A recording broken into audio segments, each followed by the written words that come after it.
So moving on guys, ito tayo sa ngayon sa ating performance enhancer. Opo. Itong Champion Pills at saka itong Super B12. Paano naman paggamit niyan, sir? Okay. So mabuti na sabi mo kasi isang importanteng banggitin ko siguro kung minsan pagka gumagamit tayo ng mga ganito, ang tawag ng iba is gamot. Actually hindi po. Ang gamot is antibiotics. Antibiotics. Yan. Ito mga to supplements kasi nakakatulong para sa nutrition, para sa kondisyon ng mga katawan. Ito naman dalawa ngayon, ang tawag dito is more of performance enhancers. Performance enhancers. Nakakatulong para mag-improve o mapaganda ang performance ng ibon. Ngayon, bakit ganun po? Although ang B12 kasi overall hanggang sa breeding napakaganda niyan. Pero ba't natin pinagawa? Dati kasi, okay, ang purpose kasi talaga ng B-complex and vitamin B12, ito, is that it improves yung overall condition o yung blood composition. Ang importante dyan is that it helps oxygenate the blood. Opo. Binagaganda niya yung oxygen supply sa dugo. Nakakatulong din ito sa appetite building, tapos sa recovery, ganyan. Pero ang pinaka-importante sa tingin ko sa akin is yung oxygenation ng blood. Kasi dito sa atin, kung minsan madalas maririnig mo yung sinasabing tumututok ng ibon, nangingitim ang laman, nangingitim ang dila. Ang isa lang ang dahilan dyan, sir, kulang ang oxygen supply. Ngayon, ano-anong dahilan dyan? Number one, pwedeng may problema sa respiratory yung ibon, respiratory system. Yung baga, mahina, pwedeng dahil may tama, o kaya pwedeng nung bata, tinamaan, nagkaroon ng problema sa baga, dumikit ang baga sa sa ribs, yung mga ganon. So, mahirap nang ayusin. Opo. Pero sabihin nating ayos yan, ang importante rin is yung oxygen supply mo sa blood. Kailangan maganda kasi ang pinaka-reason kung bakit tumutukod o yung namumulikat ang ibon. Kasi nagkakaroon siya ng oxygen deficiency sa supply ng dugo. So, kailangan i-improve mo yung oxygen supply. Ngayon, bakit mas maganda ito? Kung sa akin maganda epekto kaysa yung, for example, vitamin B na nabibili sa pangtao o pang halimbawa, ang explanation ko is simple lang. Kasi ito talaga formulated para sa ibon. Kalapati talaga po. So, ang dosing niya is very safe at tama talaga para sa ibon. Opo. I can attest to the fact na marami talagang gumagamit at sila mismo nagsasabi maganda. Nakikita nila yung resulta. Nag-i-improve talaga yung performance ng ibon. Paano, sir, yung paggamit niyan? Yung pinaka-B12 natin? Okay, kaya siya nasa liquid form. Kasi kapag sa breeding, for example, o kaya sa maintenance mo lang, normally twice a week. Twice a week, opo. Twice a week. 5 ml o isang kutsarita sa 1 kilo ng pagkain, okay na yan. Okay na yan. Sa tubig din, sir, pwede rin. Pwede rin, pero mas gusto kong hinahalo sa Sa pagkain kasi pagkain. mas less ang sayang. Ay, opo, kakainin nila lahat, opo. Oo. Pag binigay mo, kain lahat. Pag nilagay mo sa tubig, may naiiwan, sayang. Tapos kapag ka medyo panahon na malamig, hindi masyadong Iinom, ng ibon, pagka mainit, iinom sila. So, kailangan medyo mas parating constant. Opo. Para nakikita mo, pag dinagdagan mo, makikita mo may epekto. Pero pagka breeding season o kaya kapag laban, yan na, depende na yan. Pwedeng 3 times a week, pero kapag papunta ka na sa ika-4 hanggang last lap, normally ang suggestion ko dyan is direct subo na. Direct subo. 0.3 to 0.4. Sa mismong loading night, sir, o maaga pa? Umaga kami nagbibigay. Umaga magbibigay. Kasi hiniiwasan namin sa hapon kasi pwedeng pagsubo mo, lalo kung busog na yung ibon, pwedeng magsuka. Suka po. Makailabas lang nila. Hindi dahil sa gamot, pero yung ginagalaw mo, busog siya, susuka, sayang. Although liquid ito pa, dahil liquid siya, pag binigay mo, normally na-absorb Absorb kagad, opo. Pero normally pag yun na, pag ika-4, ika-5 lap na, direct subo na kami. 0.3 hanggang 0.4. Lalo sa south, napaka-importante. Yung sa Champion Pill, sir. Okay. Ngayon, pinag-usapan natin yung oxygen supply. Ang Champion Pills kasi, again, formulated specifically para sa ibon, meron siyang mga herbal components, pero isa sa mga components din yan is meron siyang ingredient na L-carnitine sa magnesium. Ay, opo. Okay, ang magnesium kasi is very crucial para mas maging maganda yung absorbability ng ibang vitamins na binibigay mo. Pero ang L-carnitine, ang pinaka-purpose din yan kasi is to improve yung function ng muscle. Ngayon, pag in-improve mo yung function ng muscle, ang unang-unang makikita mo epekto niyan is gaganda yung muscle quality. Ngayon, pag gumanda yung muscle quality, syempre yung ability niya to put on energy reserves kasi dun sa fat niya na Apo. pinagkukunan niya ng energy, lalo pag lumalayo, gumaganda. Okay? So pag gumanda yun, makakaasa ka yung ibon mo, mas medyo gaganda ang katawan.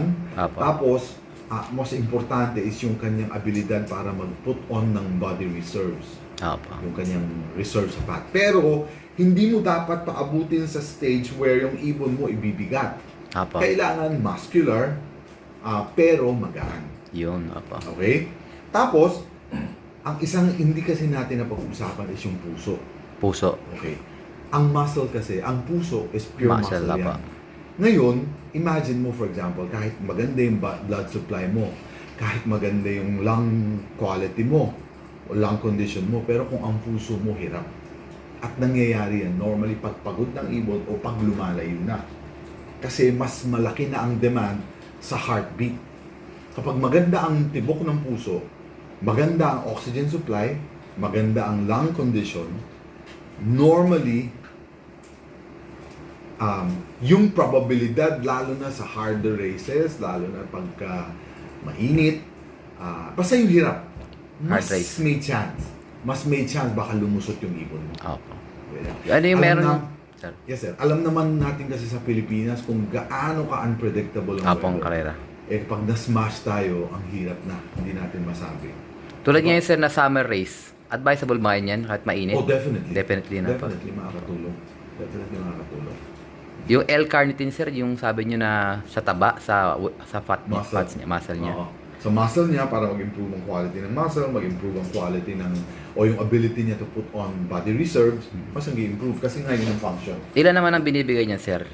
Normally, kapag laban na, at sa start kami niyan, pag training na eh. Apa. Pag training, anytime na maglo-load ka, bigay ka isa. Apo, loading night. Bigay ka Pwede. isa.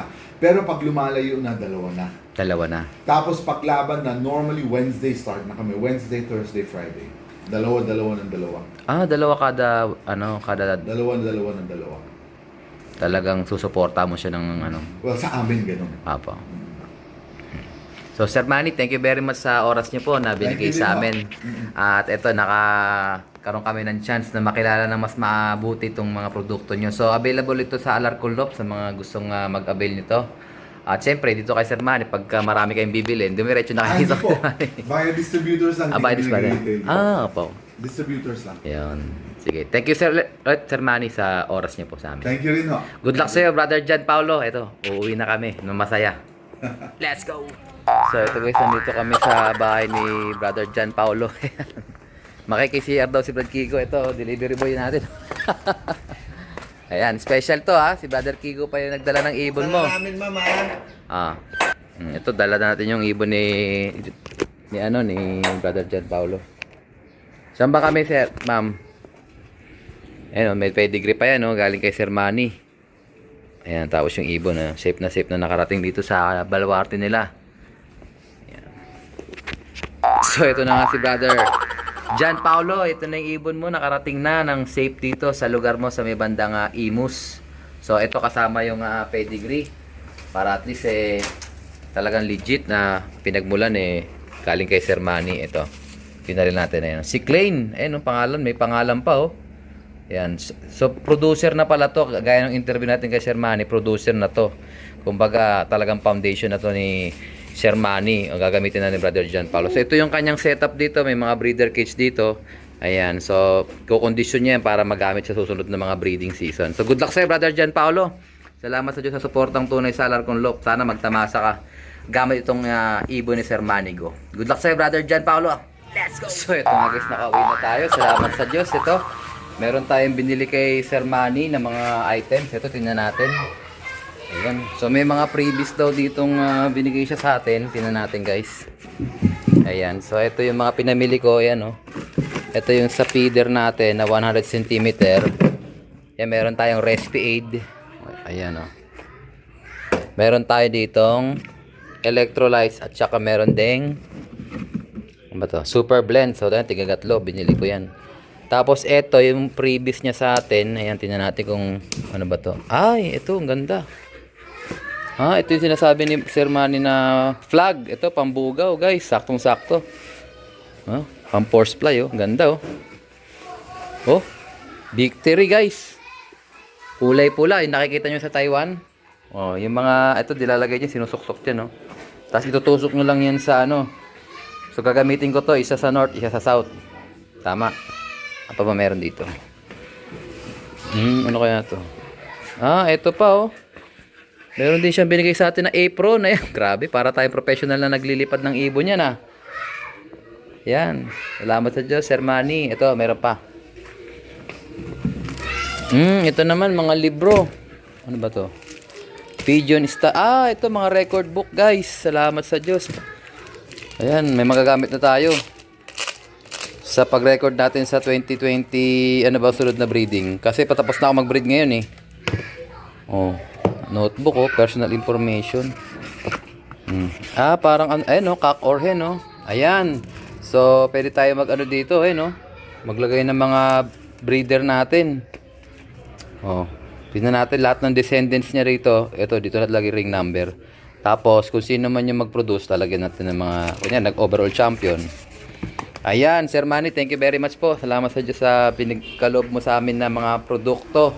Produkto tuloy. Wala pa tayong stock ng digestion. So, by first week daw ng May, baka dumating. Ayan. So, salamat ulit, Sir Manny, sa pagkakataon makadaupang palad kayo. So, I think ito na tatapusin ang ating video for today. Siyempre, kung hindi ka pa nakasubscribe, ay isubscribe mo na yan. Like, share, comment, kapatids. And as always, ingatan tayo ng Panginoon. Bye-bye you!